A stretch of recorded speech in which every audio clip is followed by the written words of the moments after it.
I'm Barbara. I'm Cheryl. And I'm Naima. We're three Black moms.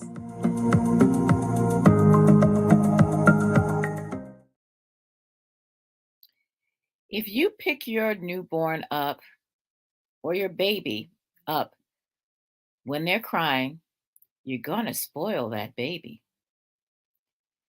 Also, you don't necessarily need to co-sleep with your baby or cuddle them too much, and you should let them cry it out to learn to sleep and comfort your baby himself or herself. These are some of the myths that some new moms are still getting. And that's just what they are. They're myths. When your baby communicates with you the only way he or she knows, by crying, you need to answer that call. Because your baby, especially when they're brand new, they don't know anybody. They're looking for comfort, and they need to know that you're always going to be there to attend their needs. And these are some of the things that we, especially in the Black community, have to really start talking about and educating our next generation to care about their babies. We are so used to being tough on our kids. We want them to be strong. But the first thing they need to be is nurtured. They need to know that mom and dad or whomever the caregiver is always going to be there to answer when they call. Maybe they're hungry. Maybe they're hurt. Maybe they just need to know that they're not by themselves. And when people tell you that you're going to spoil your baby, well, let me tell you something. You can't spoil a baby by loving and caring for your baby. And these are some of the things we want to talk about today. We want to talk about some of those old time things about not picking up your baby too much. And we also know, and studies show, that baby girls are nurtured more than baby boys. They're cuddled more, they're responded to more. And while we're at it, let's also talk about that whole nonsense that contributes to toxic masculinity by telling little boys that they shouldn't cry. Let's stop telling our children that they don't have a right to their emotions. So, Naima, what were some of the things you were told when Zakiya was born? Well, I tell you, I'm grateful that I had done some research and just reviewed a lot of things, because I was also told, don't respond to the baby when they cry. They're going to be spoiled. And or if they're crying, they need to just cry it out. And I'm glad that at some point my instincts kicked in. I said, no, you don't do that to a child. And it took me maybe the first couple of months to kind of sift through a lot of the old myths and just really use my instinct and realize a lot of the things that we have been taught come from that old slave time belief that you got to toughen up your child by not showing them any affection, because the world is cruel, so they might as well learn not to expect any nurturing. And we've been carrying that mistaken belief for centuries, over a century. And it really has damaged a lot of people. And you mentioned boys. We have so many emotionally damaged boys because they didn't get enough nurturing and they weren't allowed to express emotions. And so that's why so many of them have this pent up rage. They don't know how to talk it out. They don't know how to show grief. They don't know how to show fear. And so everything just becomes violent. The only thing that we've allowed the boy children to show is anger. So Anger. anger becomes the thing that's the go-to for everything. I'm grieving. Let me be angry. I'm sad. Let me be angry. I'm fearful. Let me be angry. My feelings are hurt. Let me be angry. Whatever it is. And then anger, violence, that's all acceptable for male behavior. Like you say, toxic masculinity. We do that by not letting our boy children feel the love and the mothering and the nurturing that they need. And when they don't get it, they go after other things that have nothing to do with love, but it's the need that they have to feel loved. And that's what has to change in our thinking so that we can change the way we raise our children. So Barbara, you've raised a son and now you got grandsons and That's true. I think another thing is the attitude that a parent has toward their child, even at the very youngest. And this is something that has always disturbed me. You'll see a stranger with their child and you'll say something like, "Oh, he's so cute," or "Oh, she is so pretty." And the comment will be, "Oh, he's so bad." Yes. "Oh, she's so bad." Like they can't accept something positive said about their child. I honestly don't know where that comes from.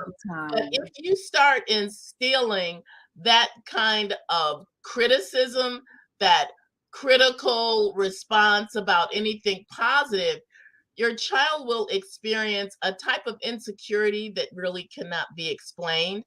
Yes, the world is a cruel place. And yes, they're going to run into meanness and bullingness and other kinds of attitudes and behaviors from people around him. But they don't need to learn the meanness at home. They need to know that there is a place of comfort, of kindness, of security, of stability in the place where they're going to be raised, where they're going to be most of their lives. And I think another strange myth, and this may be getting further down the line beside a baby, is the fact that, oh, you have to eat everything on your plate. So many people, we grew up in the clean plate club where you got told about all the starving children in other countries. So you better eat everything on your plate. And unfortunately, this has started a whole sense of obesity in our own country where we are forcing kids to eat more than what they are really. They're full and you're forcing them to eat more. And you learn when a child is a baby that they can regulate themselves. I think a lot of parents may not really pay attention to this too much, but when your child is old enough to eat solids after 6 months or so, and the baby is done eating and you're trying to get them to get one more bite, and they're full.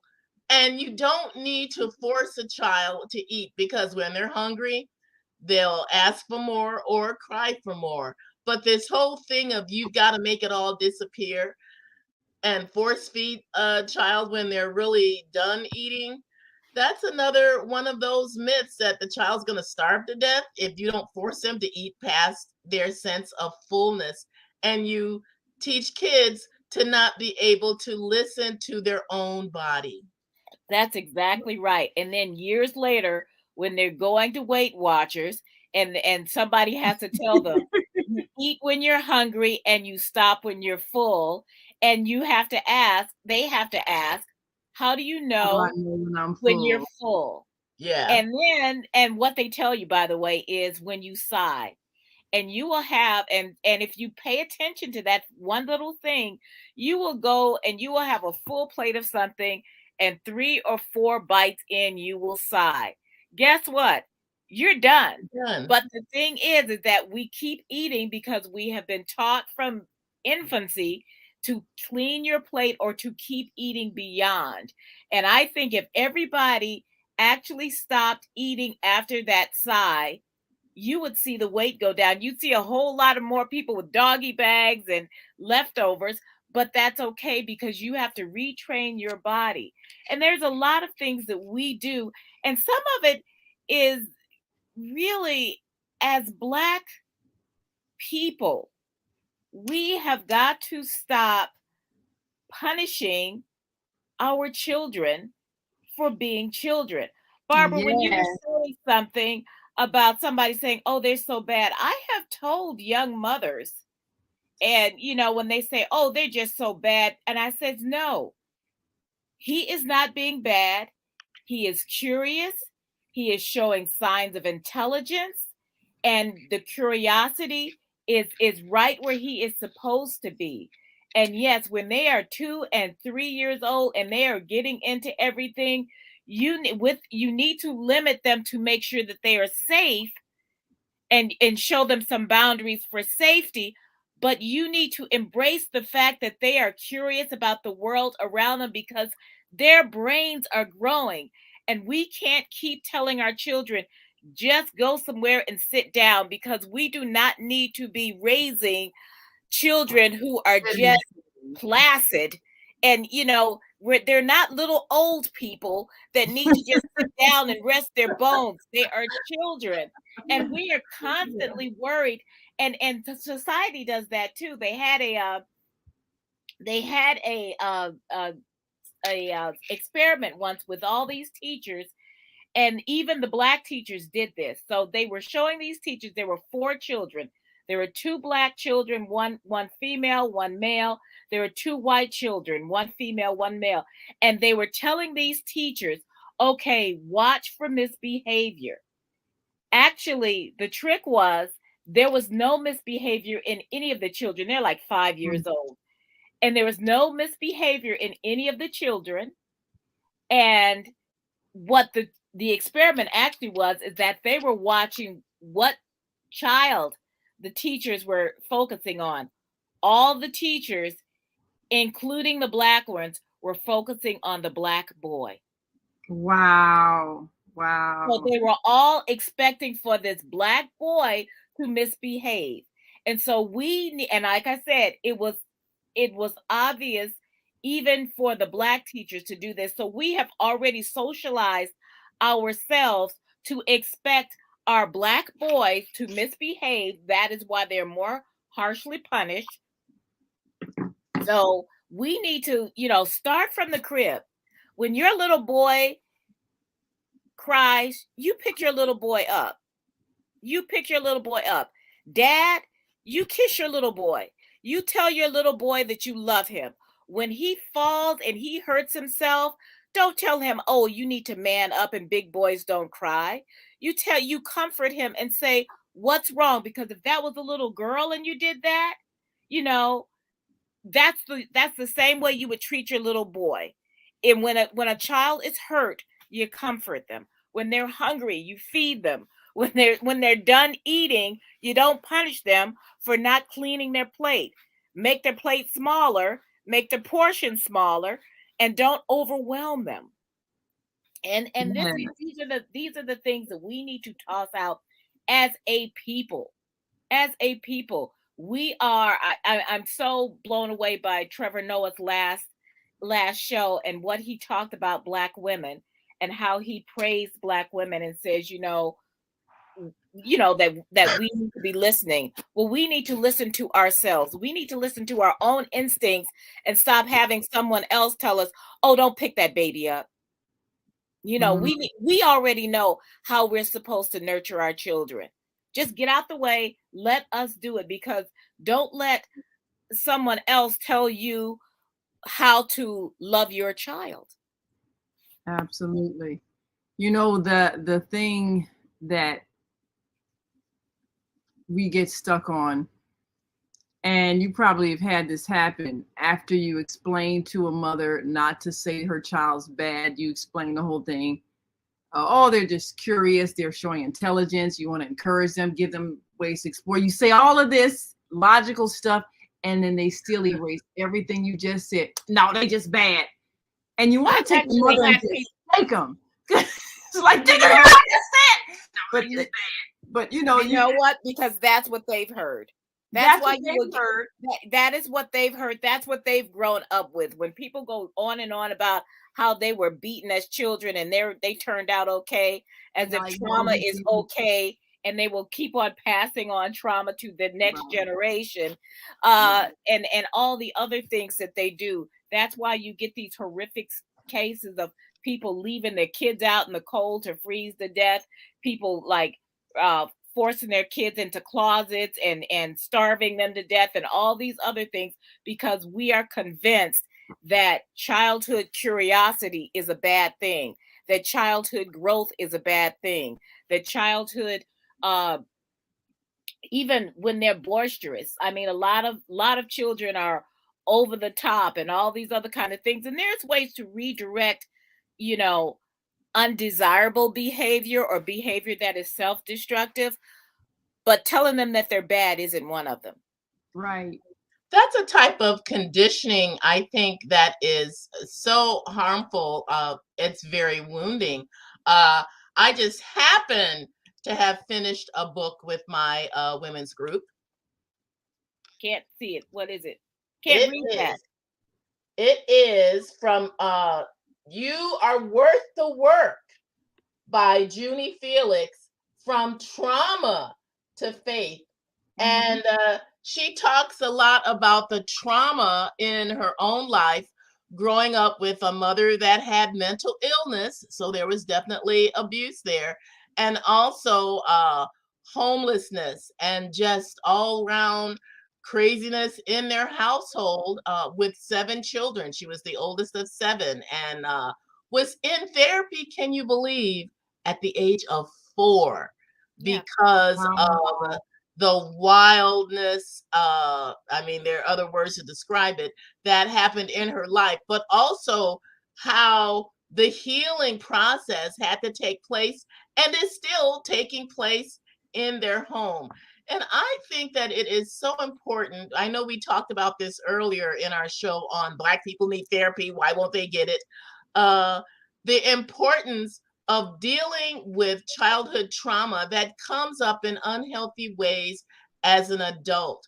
Some of these old lady myths that come up about not spoiling the baby, not picking him up too much. If you do this and that too much, you're going to make your child into an unloving brat. And this is serious old school type thinking. I was at a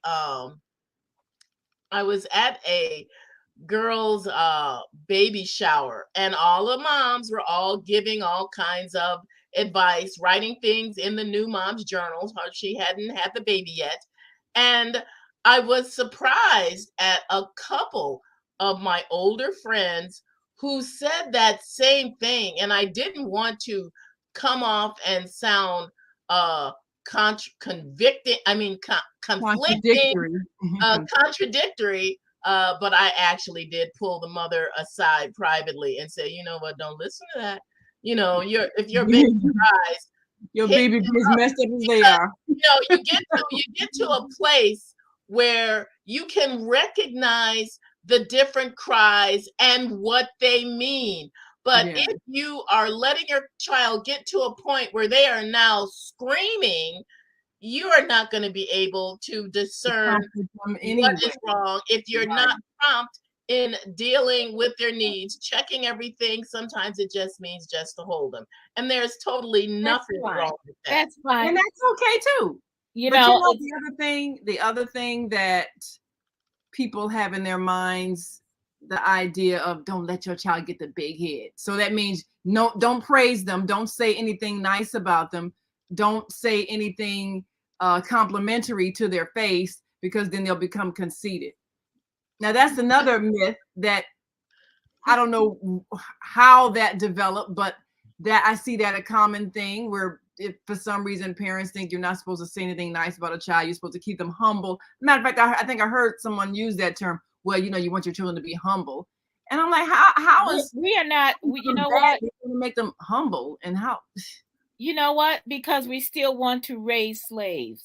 We're still trying to raise our children to either, be a good slave to massa or to stay under the radar so we're not sold or down the river. We need to stop raising our children to be enslaved people. We have not been enslaved people for several generations now. We need to stop trying to make our children slaves and then wondering why we have the mental health issues in our community that we do. I have a short quick story. I think I may have told this before. When Dr. Ann, who was one of our guests, she was my pediatrician, my daughter's pediatrician, and Sarah had lost a lot of weight when she left the hospital. She was a little jaundiced, so I had to keep waking her up to make sure that she ate a lot. I even made up a song, I'll spare you. And and when I brought her back for her checkup, she said, "Do you carry this baby a lot?" And I said, "Yeah, is there anything wrong with that?" She says, "No." She said, "But her head is perfectly round." Because I never let her cry, like let her lay down and cry, ever. I mean, I waited a long time for my baby. I waited a long time to have my baby. And when and I had 6 months off before I even had to go back to work. So every time she cried, I didn't do nothing, but I made sure that I'm in the bathroom. I'm coming. I know. It was like, I think I let her cry. She cried for 7 minutes because I had to feed myself, feed the dog, and get the dog in out of the rain. And I cried for a half hour because I let her cry for 7 minutes. So, and that's the thing. And that was like one of the guiltiest things I still feel. And she was like 3 weeks old, and and that was it. I will never, ever have this happen to you again. And I never did. She's 23. If she starts crying now, I'm going to pick her up. So that's the thing. Well, people don't realize when a baby is crying, they're not just hungry, they're actually starving. Yes, and because it's they hard eat to every accept 2 that hours. concept. I think more people should be willing to do, I did have 3 kids, but I'm telling you, I read a lot of books, a lot of parenting magazines, a lot of parenting advice columns, and it was helpful to get the opinions of other materials besides moms who are the same age as you and don't know much more than you do. It is good to be able to learn how to discern what is sensible, what is practical, what is the most nurturing thing, because sometimes people, they're only going by what they were taught, how they were trained, and they pass that on to you. Just like someone saying, "Oh, the baby will sleep better if you put some cereal in their bottle." Well, yeah, they might, but babies aren't supposed to be having smoothies. This will teach the child not to be able to use their muscles in suckling and in drinking. And now you're introducing food into their bodies at too early an age, system is ready. Cause allergies. Constipation. It causes constipation.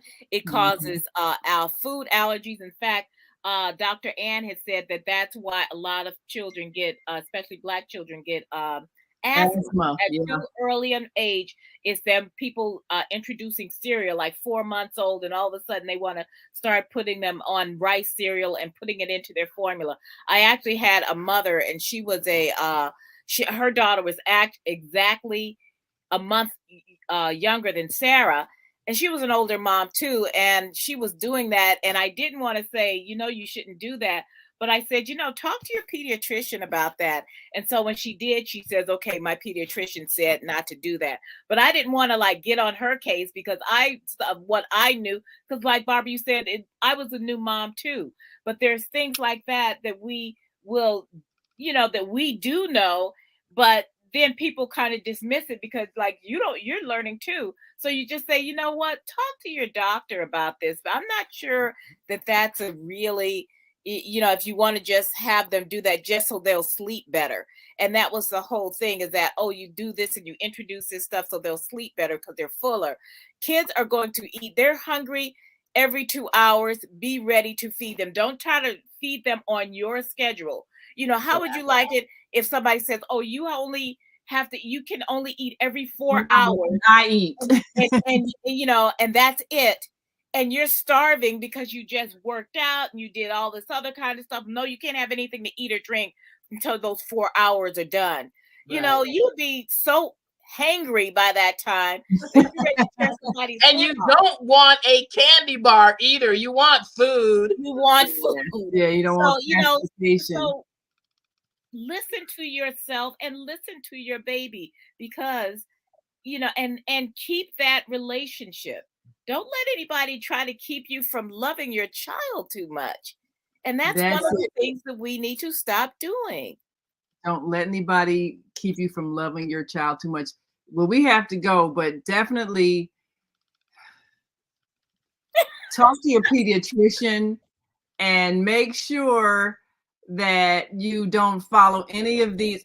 Just follow the golden rule. Treat others as you wish to be treated. If you don't want to be made, if you're you know, sitting in urine or something, would you want somebody to just let you sit there for hours? You know, because you're crying, and they go, oh, just let them cry it out. But wouldn't you want somebody to like see that this is what it is, or whatever it is? If you got a pen sticking in you, whatever it is, wouldn't you want somebody to just tend to you if you were crying, whatever it was? So don't do that to your child. And you know, that's I think that's the basic thing. Treat your child the way you would want to be treated. Act like you treat them even better than you want to be treated. Yes, because you know what? You can say something they can't. Because that baby is a gift. That baby is a gift. That baby is a gift. It is hope that you brought that baby into the world and you wanted that baby. So treat your child, from infant to all the way up when they're grown kids still coming in and out your house, or maybe they've moved away, but you treat them like the precious being that they are. Absolutely. And one last quick thing, don't be so quick to wean them. You know, that was another myth. Oh yeah. A lot of the bonding that happens between mother and child is the breastfeeding phase, and we had doctors trying to sell formula for generations, and now we're realizing it was not the healthiest thing, you know, emotionally or even health wise. So for either of you. So sometimes the old fashioned ways are better. I carried my child around in a pouch like they used to say, ain't that primitive? No, that actually aided her mental health. She was a calm child. She wasn't a crier. She was much more alert because she could hear me speak. So all the different things, her development was, you know, quick development, alert and calm, because I carried her and know she was not spoiled. So anyway, we've got to go. But make sure you subscribe to our YouTube channel, 3 Black Moms, and follow us on Facebook, 3 Black Moms. And feel free to write in some of the old myths that maybe you followed that you wish you hadn't now that you know better. Yeah. Let us know. Anyway, until next time, I'm Naima. I'm Cheryl. And I'm Barbara. Treat your babies well, and Merry Christmas. Bye.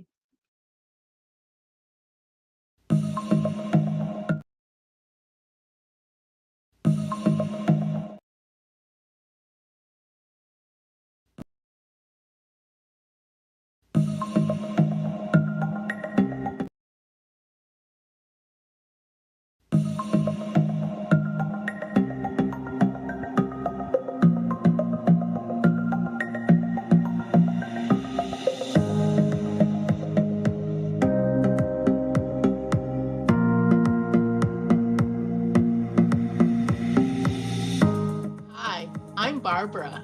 I'm Cheryl. And I'm Naima. We're 3 Black Moms.